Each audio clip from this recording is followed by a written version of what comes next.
5वां नंबर का क्वेश्चन अपन सॉल्व करके देखते हैं एक बार, है ना। क्वेश्चन में आप लोगों ने देखा ही होगा क्वेश्चन कैसा है।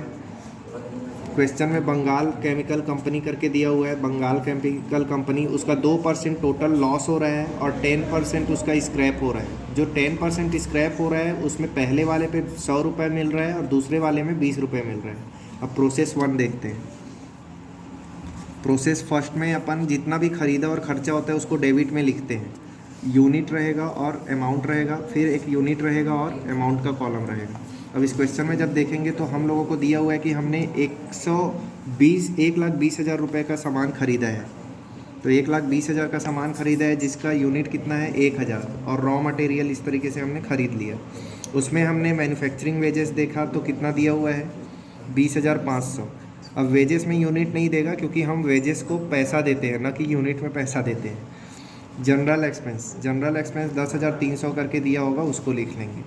उसके बाद ये क्वेश्चन में अपन पूरा टोटल जब करेंगे तो देखेंगे उसने क्वेश्चन के स्टार्टिंग में बोल दिया कि 2% आपको लॉस हो रहा है। तो अगर हम लोग लॉस करके लिखें तो 1,000 का 2% कितना आएगा 20 आएगा, ठीक है।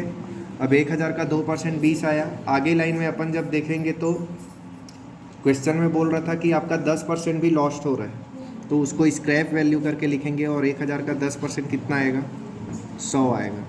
और इस 100 यूनिट को कितने में बेच रहा था वो 100 टन में। तो 100 × 100 करेंगे तो कितना आ जाएगा 10,000। आखिरी में हमको ये बोल रहा था क्वेश्चन में कि आप 75% प्रोसेस अगले में भेजे हो। तो ठीक है, हमने अगर 25% सेल कर दिया होगा तो देखते हैं 25% कैसे सेल होता है। आपके पास टोटल टन था 1,000, उसमें आपने 2% लॉस में खो दिया और 10% आपका स्क्रैप हो गया। मतलब आपके पास से 20 भी गया और 100 भी गया। इस तरीके से आपके पास टोटल कितना चले गया 120। 1,000 में 120 गया मतलब 880 आएगा। ये 880 में आपने क्या किया 25% बेचा है, 25% सेल कर दिया 880 का। तो 880 का 25% कितना आएगा 220 आएगा, ठीक। और 75% उसने क्या किया अगले प्रोसेस में बेच दिया, नेक्स्ट प्रोसेस में। तो नेक्स्ट प्रोसेस में 880 का 75% कितना आएगा 660। अब हमने यहाँ पे बेचा है तो यहाँ पे लिखेंगे सेल से काउंट करके कितना बेच रहे हैं हम लोग 220 रहे हैं हम लोग 220। और नेक्स्ट प्रोसेस में हम कितना ट्रांसफ़र कर रहे हैं 660। लेकिन हमको कितने रुपए से भेज रहे हैं नेक्स्ट प्रोसेस में ये नहीं पता है, इसलिए हमको क्या निकालना पड़ेगा पर यूनिट। और पर यूनिट का एकदम सिंपल सा फॉर्मूला है, अमाउंट देखना है अपने को डेबिट का और क्रेडिट का। यूनिट देखना है किसका डेबिट का और क्रेडिट का। तो डेबिट का अमाउंट जब देखा जाए तो 1,50,800 आएगा डेबिट का अमाउंट, और उसमें माइनस कितना हो जाएगा क्रेडिट वाला 10,000। डेबिट का टोटल यूनिट देखा जाए तो 1,000 है और क्रेडिट का टोटल कितना है 120। माइनस करेंगे तो 1,40,800 आएगा, जिसको डिवाइड करना है अपने को 880 से। 1,40,000 को अपन डिवाइड करेंगे 1,40,800 डिवाइडेड बाय 880, तो पर यूनिट का पैसा आएगा 160 रुपये।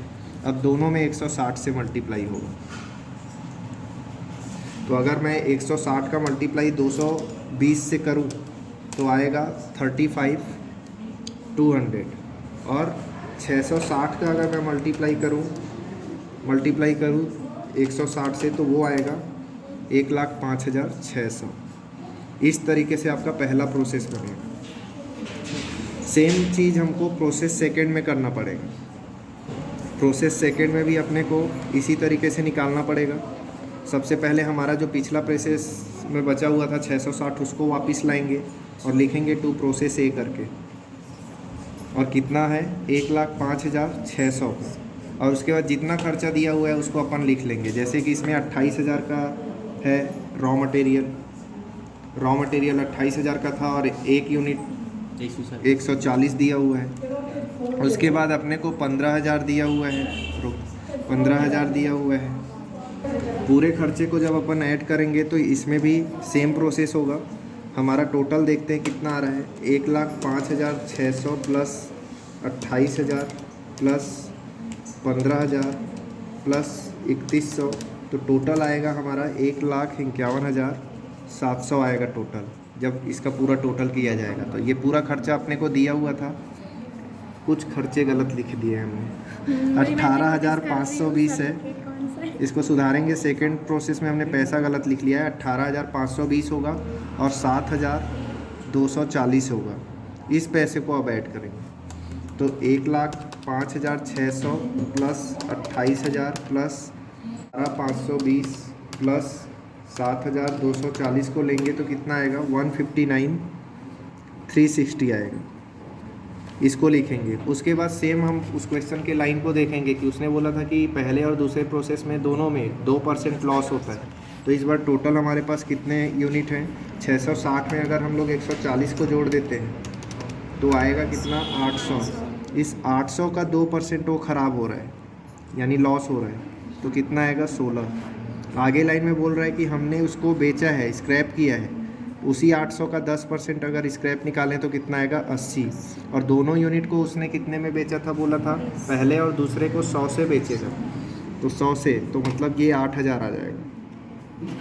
और उसके बाद हमको फिर ये वर्किंग नोट दोबारा बनाना पड़ेगा, जो आपके स्क्रीन पे दिख रहा होगा। इसी वर्किंग नोट को दोबारा बनाना है, मतलब आपके पास टोटल यूनिट्स फिर से कितना हो गया, 800। उसमें आपका 2% लॉस कितना गया, 16, और 80 और गया, मतलब कि 10% आपका स्क्रैप वैल्यू था। तो ये दोनों को जब माइनस करेंगे यानी 96 को माइनस करेंगे तो आएगा 704। इस 704 में बोलता है कि आपको नेक्स्ट प्रोसेस में 50% भेजना है।